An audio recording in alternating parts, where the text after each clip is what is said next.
Hi, I'm Charlotte Menke from Pittsburgh, Pennsylvania, and today for Storytime I will be reading Blueberries for Sal by Robert McCloskey. One day, little Sal went with her mother to Blueberry Hill to pick blueberries. Little Sal brought along her small tin pail, and her mother brought her large tin pail to put berries in. "We will take our berries home and can them," said her mother. "Then we will have food for the winter." See, there's Sal and her mom. Little Sal picked 3 berries and dropped them into her little tin pail. Ka-plunk, ka-plank, ka-plunk. She picked 3 more berries and ate them. Then she picked more berries and dropped 1 in the pail. Ka-plunk, and the rest she ate. Then little Sal ate all 4 blueberries out of her pail. Her mother walked slowly through the bushes, picking blueberries as she went and putting them in her pail. Little Sal struggled along behind, picking blueberries and eating every single one. So there's little Sal, and there's her mother.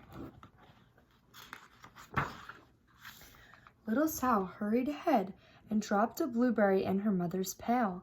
It didn't sound ka-plink, because the bottom of the pail was already covered with berries. She reached down inside to get her berry back. Though she really didn't mean to, she pulled out a large handful because there were so many blueberries right up close to the one she had put in. Her mother stopped picking and said, "Now, Sal, you run along and pick your own berries. Mother wants to take her berries home and can them for next winter."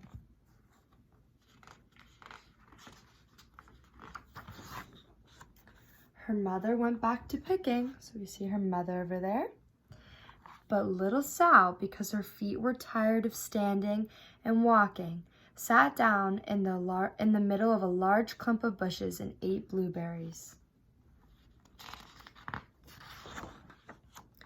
On the other side of Blueberry Hill, Little Bear came with his mother to eat blueberries.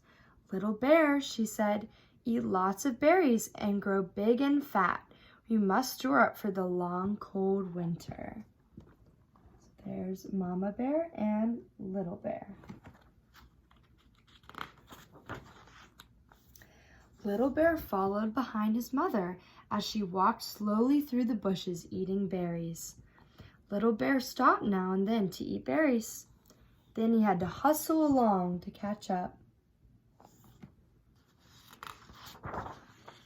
Because his feet were tired of hustling, he picked out a large clump of bushes and sat down right in the middle and ate blueberries.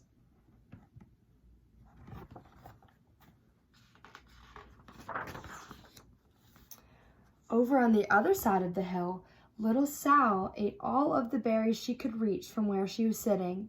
Then she started out to find her mother.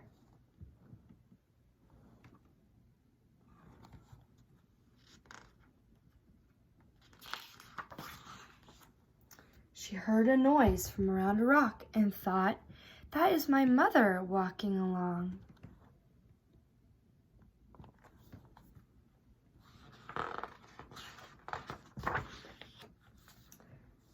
But it was a mother crow and her children, and they stopped eating berries and flew away, saying, "Caw, caw, caw." Then she heard another noise in the bushes and thought, "That is surely my mother, and I will go that way." So there's little Sal.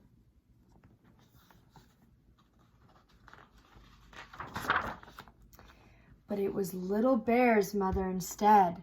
She was trampling along, eating berries and thinking about storing up food for the winter.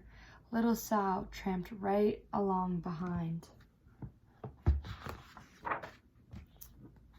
By this time, Little Bear had eaten all of the berries he could reach without moving from his clump of bushes. Then he hustled off to catch up with his mother. He hunted and hunted, but his mother was nowhere to be seen. He heard a noise from over a stump and thought, "That is my mother walking along." But it was a mother partridge and her children. They stopped eating berries and hurried away. Then he heard a noise in the bushes and thought, "That is surely my mother. I will hustle that way."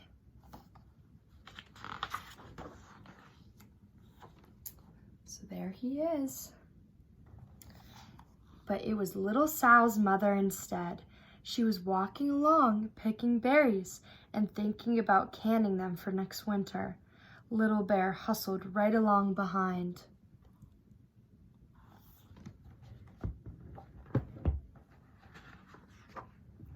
Little Bear and little Sal's mother and little Sal and little Bear's mother were all mixed up with each other among the blueberries on Blueberry Hill.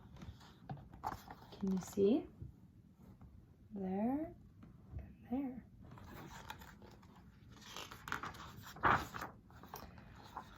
Little Bear's mother heard Sal walking behind and thought it was Little Bear, and she said, "Little Bear, munch, munch, eat all you, gulp, can possibly hold. Swallow."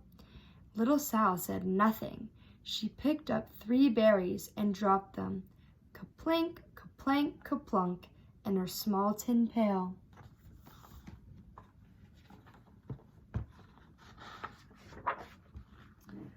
Little Bear's mother turned around to see what on earth was making a noise like ka-plunk. "Grumph!" she cried, choking on a mouthful of berries. "This is not my child. Where's Little Bear?" She took one good look and backed away. She was old enough to be shy of people, even a very small person like little Sal. Then she turned around and walked off very fast to hunt for Little Bear.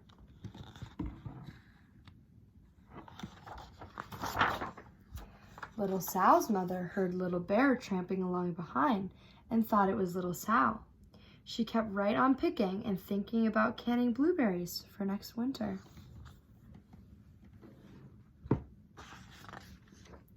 Little Bear padded up and peeked into her pail. Of course, he only wanted to taste a few of what was inside.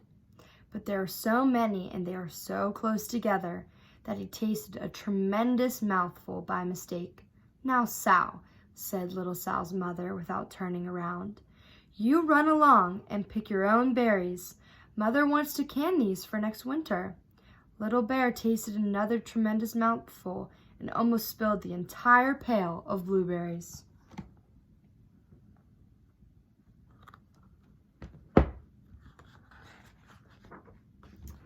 Little Sal's mother turned around and gasped, "My goodness, you are not little Sal.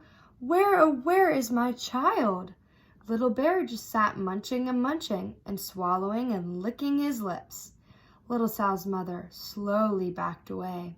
She was old enough to be shy of bears, even very small bears like Little Bear. Then she turned and walked away quickly to look for little Sal.